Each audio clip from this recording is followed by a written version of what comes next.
You know what makes a professional photographer's pictures stand out from all the iPhone pictures? Skill, but also the lens you put on there. So we're gonna share our 3 favorite portrait lenses for real pro photographers. We have a little disagreement on one of them, but we'll get to that later. This video is sponsored by Professional Photographers of America. Join a community of over 34,000 photographers and find equipment insurance, education, and business tools made specifically for small business owners like you. Okay, these are presented in no specific order, but what's your first one? The first one is the best one, the one you absolutely need, the workhorse, the 70-200. So go over there, I'll get some natural light photos of you. We'll show you how versatile this is. Bam, headshot, full body shot, horizontal, vertical. Now go move around, like pretend this is a kid's portrait shoot. No problem, you get close, so I can pull back, you step away, I can zoom right in. Oh, and at 200 millimeters, I get this crazy compression. Facial features are flattened, which some people like, but I also get this amazing bokeh, this crazy background blur that lets me eliminate the background. If I do have a distracting background, I just zoom in and it's all gone. I agree that the 70-200 is a very versatile lens, but I will say that within 70-200 millimeter lenses, there's a lot of variation with quality and focus breathing and other things you have to consider. Yeah, the absolute best you can do is to get your name brand 70-200 f2.8, the latest generation. Those can be really expensive, usually $2,500 or so. If that's not in your budget, you could get an f4 lens. Those are less expensive because they gather less light, they have less background blur. They're also lighter. Yes, and after a long portrait session or a wedding, that can make a huge difference. You could also save money by getting a third-party brand, so you wouldn't be going name brand with Sony or Nikon or Canon, but you could do something like a Tamron or a Sigma and save money and still have a good quality lens. Some of those are excellent, but check the reviews on our channel because there are little intricacies that matter a lot, like the focus breathing. Some of them at 200 millimeters, when you're up close, they're more like 130 millimeters, and that can completely change the way you shoot. And others have really bad contrast, where if you're shooting into the sun or something, it can all get washed out. I think that's something really important to consider. Let's say you can't control where the sun is, like at a wedding. If you have a lens that isn't as high quality and you're shooting into the light, you'll get pictures that are washed out, there will be low contrast, and they won't be very sharp. So if you know that you're going to be shooting a high stakes situation like a wedding, I would spring for a more expensive model. All right, what's your lens? Hold on. I do like the versatility of a 70-200, but something interesting like an 85 millimeter prime is appealing to me for a few reasons. If you're shooting a zoom lens and you're shooting from 70-200 millimeters, you get a lot of different looks in your photos.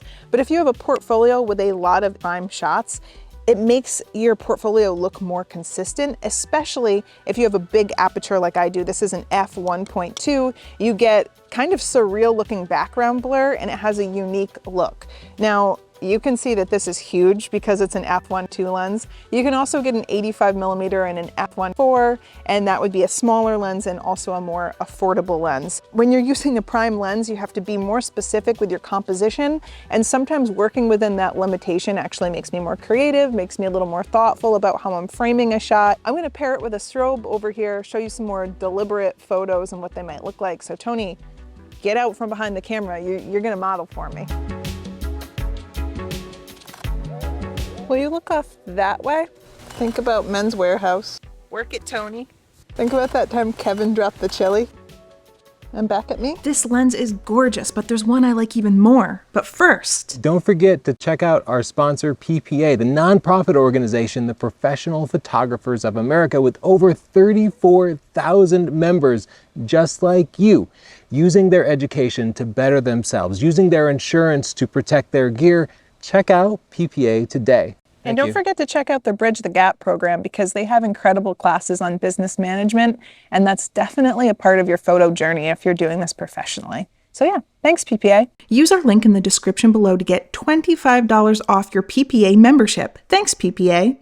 And now back to debating our favorite lenses. Here's why I think the 50 is best. It's prime, so you can get crazy background blur, but it's a normal focal length, closer to what smartphone photographers use. And these wider focal lengths that aren't traditional portrait lengths feel more intimate, but you still get professional quality, lots of background blur.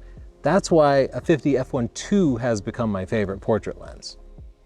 In your defense, I also think a 50mm lens is pretty close to what the human eye sees, so it does look natural, and I think that it's a flattering focal length, a good in-between. But my favorite lens is the 24-70, specifically an f2.8. First of all, it's versatile like we talked about with the 70-200, but you're not getting that extreme reach, and you're getting a focal length we haven't covered with going way wider with 24mm. And I know that traditionally, and especially in old school photography, that wasn't considered a portrait lens, but more and more that's becoming a more modern focal length because it feels casual, it feels more intimate, and it feels more candid, and definitely younger people are liking those wider focal lengths better.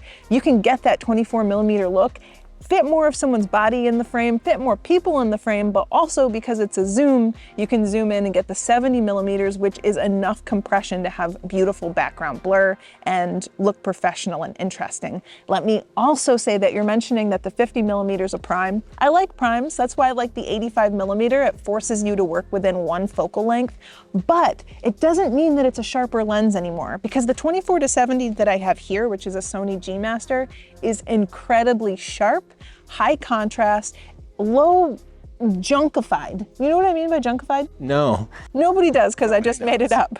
There's no chromatic aberration, or it's very, very low. It's not bad. Also, if you're shooting into the light, it's not so flared up that you lose all contrast and detail. So it's versatile. It works amazingly for portraits. It's also versatile in every other application. And this has got to be like my #1 go-to lens for not just portraits, but everything. I have a one-word rebuttal. Bokeh. Bokeh. You need more bokeh, especially if people are viewing images on small screens. The bokeh you get from a 24-70 f2.8 just isn't enough to really say this was taken with something better than a smartphone. But you see it, you feel it with the 50 f1.2 especially. That's why I appreciate it. And if you can't afford a 50 f1.2, then you could get a $150 50 f1.8. And that, even for a beginning professional photographer, that separates you from all the smartphone photographers. Well, I don't think that we really need to compete on that front, because I do agree I like a lens that has an amazingly shallow depth of field because it looks just so surreal. It's very interesting. But f2.8 provides plenty of bokeh, especially at 70mm. Look at these pictures here. They look great. The bokeh is beautiful. But it could have more bokeh. I can do that in post. Watch this. Okay. You just lost. In the comments down below, tell us your favorite portrait lens. Remember to click the link in the description to get $25 off your PPA membership. Thank you, PPA. And thank you to you. Bye.